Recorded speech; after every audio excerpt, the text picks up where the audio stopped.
Et cet invité, c'est Michel Bussy. Bonjour, merci d'accepter notre invitation. Vous êtes écrivain, on vous connaît comme auteur à succès. Vos livres sont adaptés en série télévisée. Votre dernier livre s'intitule Nouvelle Babel. Mais vous avez aussi, Michel Bussy, une autre casquette peu connue. Et c'est à ce titre que vous êtes sur notre antenne ce matin. Vous êtes géographe, ancien directeur de recherche au CNRS, spécialiste des cartographies électorales. Première question, évidemment, on pourra parler littérature avec vous tout à l'heure, mais que vous inspire ce second tour Macron-Le Pen auquel nous assistons? Qu'en pense le spécialiste des cartes électorales que vous êtes? En fait, on assiste à quelque chose, contrairement à ce que beaucoup disent, je pense, d'assez classique et qu'on avait déjà vu en 2017, c'est-à-dire une tripartition de la vie politique avec un bloc, on va dire, d'extrême droite qui fait à peu près un tiers des voix, un bloc, on va dire, globalement de droite qui correspond globalement au vote d'Emmanuel Macron, puisqu'il a essentiellement siphonné les voix de Valérie Pécresse et des Républicains, et puis un bloc de gauche représenté par Jean-Luc Mélenchon, qui, lui, a siphonné les voix globalement du Parti socialiste et des écologistes. Donc on a plutôt trois blocs, mais comme il y a que 2 places au second tour, évidemment, on se retrouve avec un duel et une partie, notamment la partie gauche de la population, qui va déterminer en grande partie le résultat du second tour. Et selon certains analystes, Michel Bussy, voire Marine Le Pen elle-même, cette élection oppose les classes populaires aux élites. Le sous-entendu étant que l'électorat populaire serait acquis à Marine Le Pen et les élites, ou assimilent les élites, à Emmanuel Macron. Est-ce qu'il y a du vrai là-dedans? Que disent les données? Alors, il y a forcément une part de vrai, puisque depuis très longtemps, le Front National, aujourd'hui le Rassemblement National, est le parti le plus fort chez les catégories comme les ouvriers, comme les chômeurs notamment, donc on va dire ou les moins diplômés, donc les catégories les plus populaires. Ça, ce n'est pas nouveau. Déjà, Jean-Marie Le Pen obtenait des scores de plus de 30% chez les précaires. Néanmoins, une fois qu'on a dit ça, on ne peut pas non plus oublier que, par exemple, l'électorat de gauche, qui a fait quasiment jeu égal avec Marine Le Pen au premier tour, représenté par Jean-Luc Mélenchon, a réussi également à récupérer beaucoup de voix dans les quartiers populaires, notamment beaucoup de voix auprès des populations immigrées, en tout cas ou d'origine immigrée, qui représentent quand même une forte population en France et dans l'outre-mer, et que cette population-là, ces électeurs-là, ne se reconnaissent absolument pas dans le discours de Marine Le Pen. C'est-à-dire qu'on a eu tendance à opposer beaucoup les électeurs qui étaient préoccupés par la fin du mois, qui seraient les électeurs populaires, les électeurs préoccupés par la fin du monde, qui seraient plutôt les électeurs, on va dire, de l'élite et d'Emmanuel Macron, qui n'ont pas de problème pour boucler leur fin de mois, mais qui se préoccupent plutôt de problèmes mondiaux. Et en fait, je crois que ce n'est pas tout à fait vrai. C'est-à-dire qu'il y a aussi une grande partie d'électeurs qui se préoccupent pour la fin du mois, parce qu'ils ne gagnent pas beaucoup d'argent, ce sont des classes moyennes, pauvres, mais qui se préoccupent aussi de la fin du monde. C'est-à-dire qu'on a, par exemple, dans tous ces fameux personnes qui étaient en première ligne pendant le Covid, je pense aux infirmières, aux fonctionnaires, aux profs, aux éducateurs, aux gens qui travaillent dans le social, eh bien, ce sont des gens, ou même aux étudiants, ce sont des gens qui, à la fois, évidemment, ont eu des problèmes de fin du mois, mais qui ont aussi une forte conscience du fin du monde. Prenons les étudiants qui font partie des populations les plus précaires. Ce sont généralement des gens qui, évidemment, sont diplômés, suivent des études et qui, pour beaucoup, ne se reconnaissent pas dans le discours de Marine Le Pen et aspirent à des questions d'ordre global, même s'ils sont très sensibles aussi à leur pouvoir d'achat. Donc, je crois que c'est un petit peu réducteur quand on parle des élites. De quoi on parle? Est-ce que ce sont des élites, par exemple, qui possèdent des diplômes? Est-ce que ce sont des élites qui possèdent des gros salaires? Voilà. Est-ce qu'un petit patron qui gagne bien sa vie, c'est une élite? Est-ce que un étudiant qui a Bac+5 mais qui gagne mal sa vie, c'est une élite? C'est très compliqué et je pense que du coup, on se tromperait, notamment dans ce qui est très nouveau quand même, c'est comme une forme d'opposition à Emmanuel Macron d'une partie de la gauche qui hésite à voter pour lui malgré la menace incroyable de l'arrivée au pouvoir de Marine Le Pen, qui n'a jamais été aussi proche.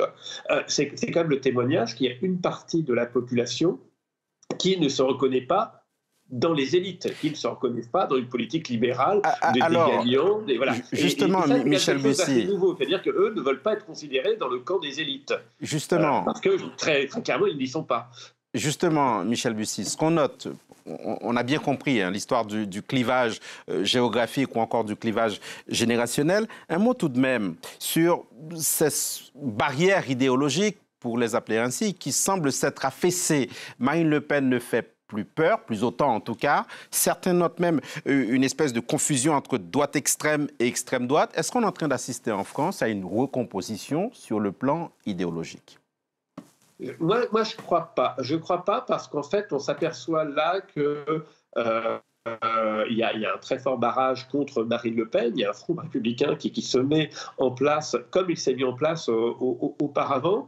Bien entendu, tant qu'Éric Zemmour était là, sur ce premier tour, Marine Le Pen était à l'abri derrière Éric Zemmour, qui, on l'a dit souvent, servait de paratonnerre. Et du coup, forcément, elle n'a pratiquement pas parlé d'immigration pendant sa campagne. Il y a un certain nombre de mesures phares de son programme, comme interdire le port du voile dans la rue, par exemple, ou renvoyer chez eux les étrangers s'ils sont au chômage au bout d'un an, par exemple. Ce sont des mesures qu'on a très peu entendues évoquer, parce que le thème de l'immigration était essentiellement porté par Zemmour, et du coup, Marine Le Pen pouvait se contenter globalement d'un programme social.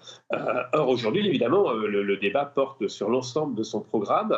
Il n'y a plus Éric Zemmour comme paratonnerre, et donc là, effectivement, beaucoup d'électeurs, et je pense notamment une nouvelle fois aux électeurs de gauche, qui sont ceux qui seront les plus partagés, qui représentent la plus grosse réserve de voix, qui vont se dire, mais je peux ne pas faire barrage à une candidate qui, par exemple, va interdire le port du voile dans la rue, ce qui, évidemment, provoquerait, chacun en est conscient, sans doute de très grandes tensions, et qui serait à l'opposé de son idée de rassembler les Français, bien entendu. Donc, effectivement, en tout cas, ce sont des mesures qui me semblent assez opposées à ce que peut être globalement une opinion de gauche. Donc je ne pense pas qu'on est comme ça. Je pense qu'aujourd'hui, les gens redécouvrent, et puis même si Marine Le Pen parvient à lisser son image en incarnant une image assez maternante, un peu à l'opposé finalement de Trump ou d'Erdogan, enfin d'autres leaders populistes qui se sont fait élire plutôt sur la virilité. Marine Le Pen joue plutôt quelque chose de très rassurant,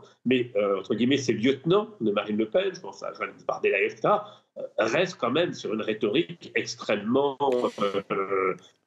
forte, extrêmement classique, extrêmement même parfois violente dans leurs attaques. Michel Bussy, quand on considère le taux d'abstention, est-ce que l'élection présidentielle est encore la mère de toutes les élections en France?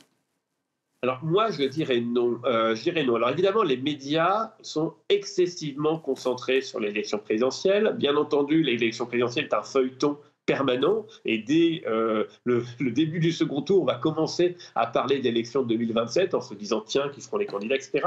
On pense déjà à Édouard Philippe. Enfin, voilà. Donc c'est un feuilleton permanent. On est dans une feuilleton avec des saisons interminables. Néanmoins, on ne doit pas oublier aujourd'hui que l'élection présidentielle déjà a un taux d'abstention considérable, et que les Français votent très différemment dans les élections présidentielles et dans les élections qu'on disait intermédiaires, c'est-à-dire les élections municipales, régionales, départementales, à ce point que les régions, les départements et les grandes communes sont presque entièrement, se partagent entre deux partis, le Parti socialiste et les Républicains. Tous les élus locaux pratiquement appartiennent à ces deux groupes, qui ne font plus que cumuler 6% d'une présidentielle. Et on pourrait même se dire que c'est l'inverse, c'est-à-dire que pour qu'un président soit élu aujourd'hui, dans l'esprit des Français, il faut qu'il soit en dehors des partis. C'est-à-dire qu'un candidat qui traîne un parti derrière lui, il le traîne comme un boulet.